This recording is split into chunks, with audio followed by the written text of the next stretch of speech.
Ya, selamat datang kembali di channel Dunia Keris masih di segmen Blogosuto. Pada kesempatan kali ini kita akan membahas keris yang cukup bisa dibilang worth it dan istimewa untuk kisaran harga 7 jutaan. Untuk seperti apa kerisnya, mari kita saksikan.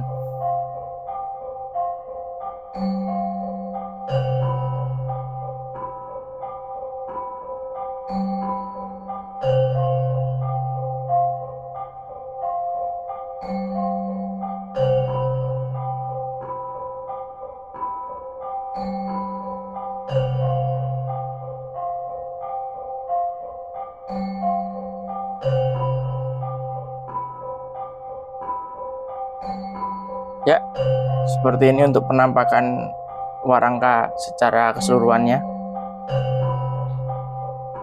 Sudah menarik perhatian ya untuk sandangannya. Seperti biasa kita mulai dari dedernya. Untuk deder ini sebenarnya dia masuk ke golongan kerawangan ya, karena ini, nah itu tembus.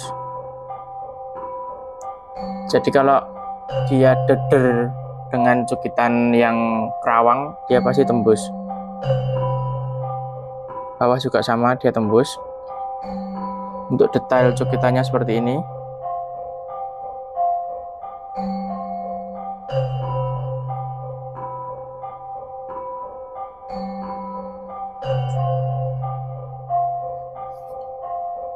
Nah, deder ini sebenarnya dia tergolong ke kualitas yang menengah ke atas ya, karena dilihat dari garapan dan dilihat dari seratnya, ini sebenarnya masih masuk ke dalam kategori kayu kemuning bang.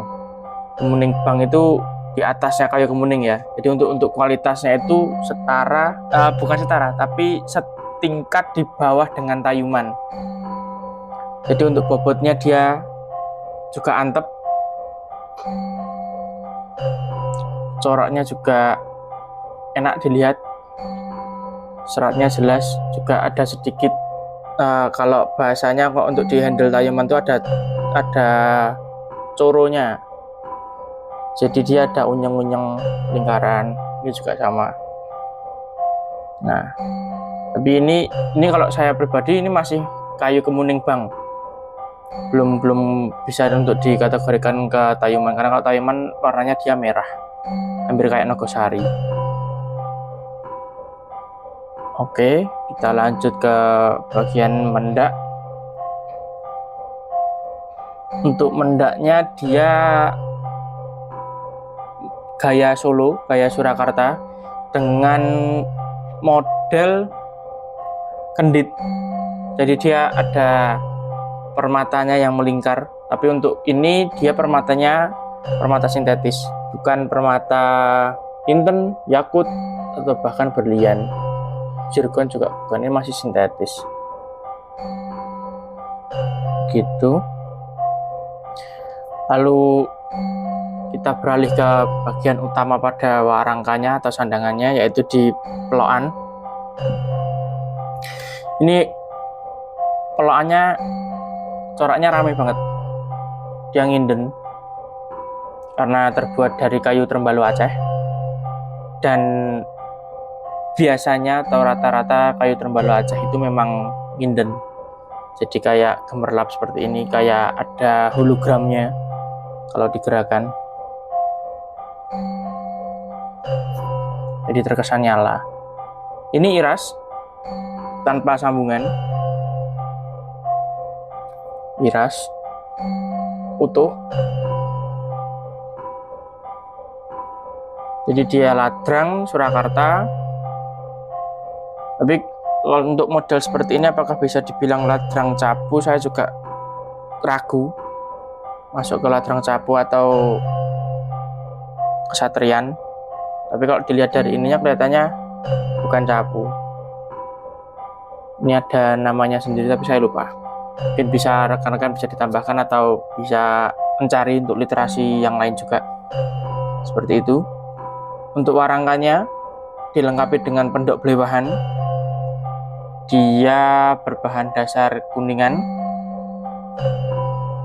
Untuk cukitannya ini bisa dibilang ke model pengeranan ya, belewahan pengeranan. Jadi dia hanya ada di bagian tepi saja tatahannya. Tatahannya hanya ada di bagian tepi. Begitu.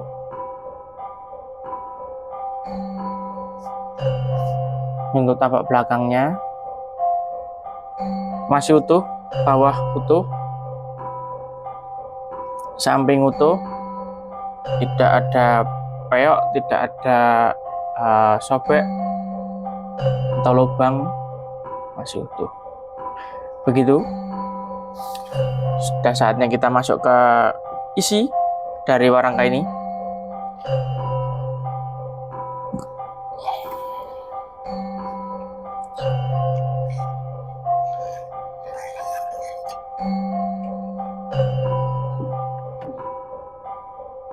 Ya, seperti yang bisa teman-teman sekalian lihat bahwa keris ini sangat kaya dengan pamornya.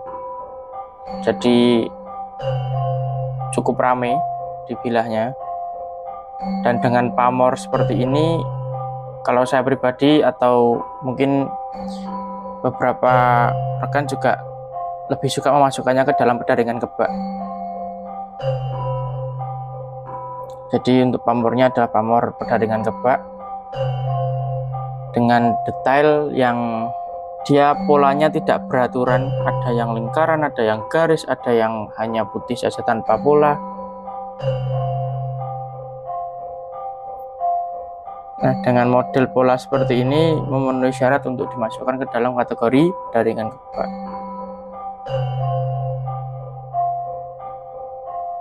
Nah, mungkin teman-teman juga sudah ada yang memperhatikan untuk warna daripada tatanan pamornya. Dia ada yang redup, ada yang standar kelawu, ada yang dia silver menyala. Nah, untuk bagian silver menyala itu di dalam keris, jadi pamor yang nyalanya lebih terang dari bagian pamor yang lain itu disebut akodiat. Sedangkan untuk akodiat sendiri itu memang identik dengan tangguh Banjaransari. Nah, seperti gemerlap seperti itu, nyala pamornya. Oke. Nah, tadi saya mengatakan kalau keris ini masuk ke dalam tangguh Banjaransari, yang dimana memang sudah yang seperti yang saya sampaikan tadi, untuk tangguh Banjaransari itu terkenal dengan akodiatnya. Tetapi ada ciri khas lain juga, yaitu di bagian sor-soran ini terlihat jelas. Dengan sor-soran model seperti ini sudah bisa dipastikan kemungkinan besar masuk ke tangguh Banjaransari. Begitu, ditambah dengan looknya. Nah, dengan look seperti ini yang dia tidak terlalu jelas, itu bahasanya kan ngembo.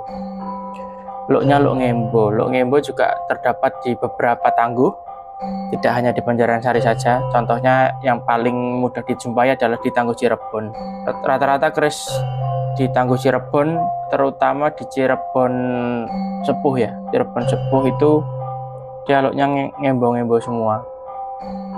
Walaupun di Cirebon era Pakelunan, di saat era setara dengan Mataram Sultan Agung, itu juga ada beberapa keris Cirebon yang memang memiliki look ngembo.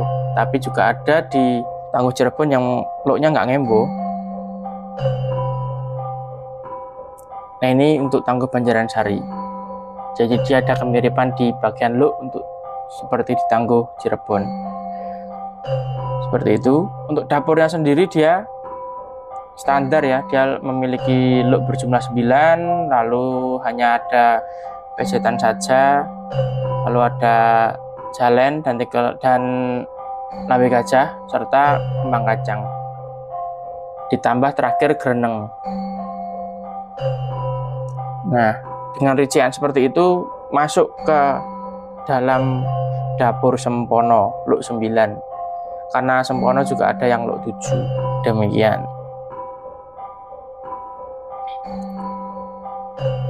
Ini silahkan dinikmati dulu untuk detailnya.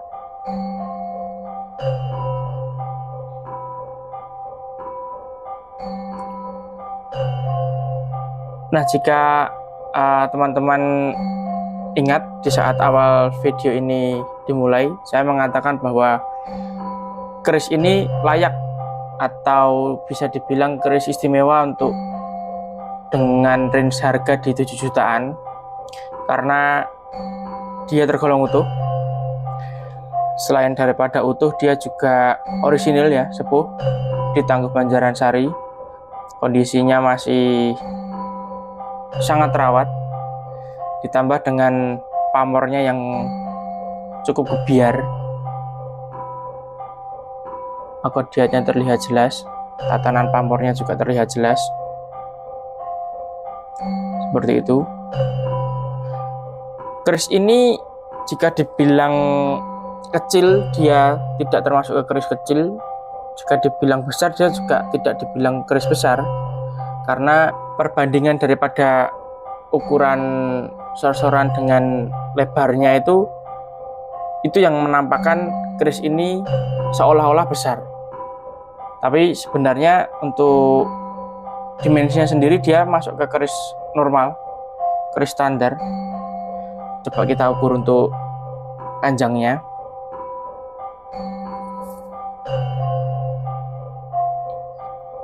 Untuk panjangnya sendiri dia di 38,2.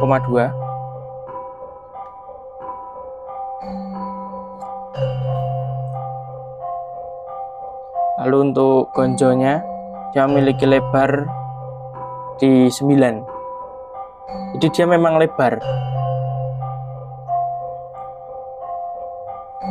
Lebar lalu utuh.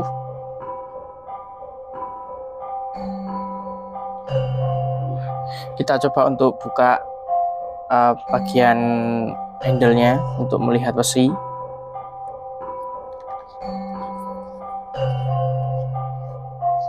Sekalian kita akan coba ukur juga untuk panjang besinya dan kondisi besinya.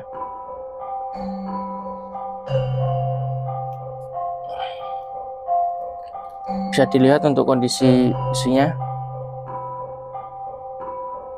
masih utuh dan orisinil ya.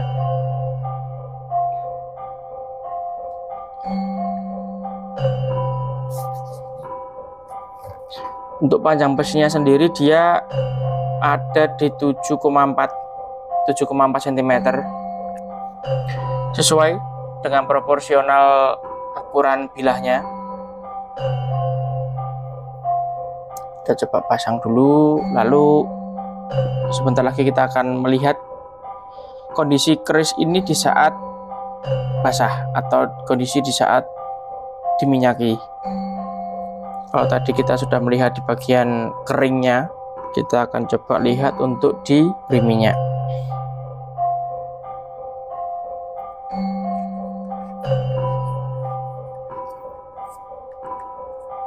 Oke.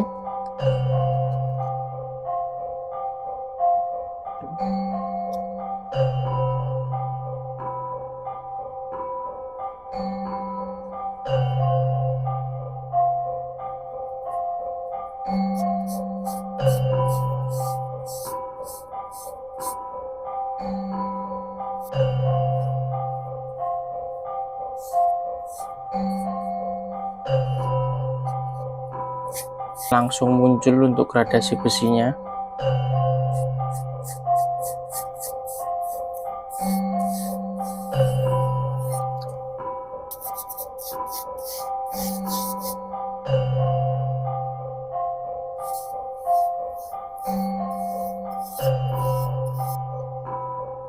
Ya, begini untuk kondisi keris di saat sudah terlumur oleh minyak. Untuk pamornya dia lebih muncul, gradasi daripada warna besi juga dia lebih nampak.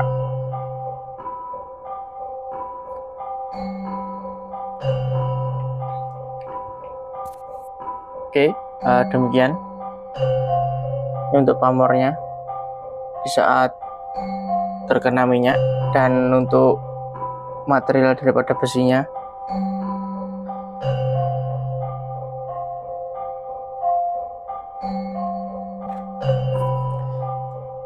Begitu.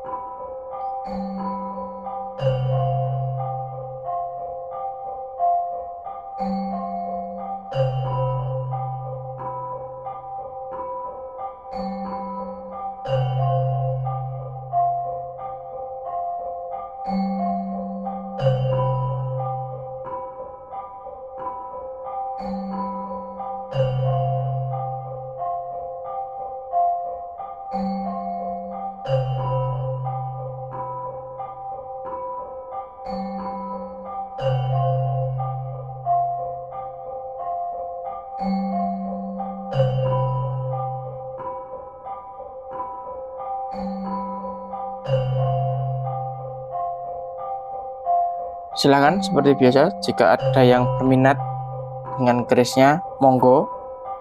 Jika ada yang ingin ditanyakan, silahkan hubungi saya langsung, atau bisa cek-cek juga di website resmi kami di www.duniakeris.com. Di sana juga tentunya ada pilihan lain juga daripada pusaka yang saya babar pada kesempatan kali ini. Akhir kata, terima kasih sudah menyempatkan untuk menonton, dan semoga kita bertemu di video yang akan datang. Salam Rahayu, Rahayu, Rahayu.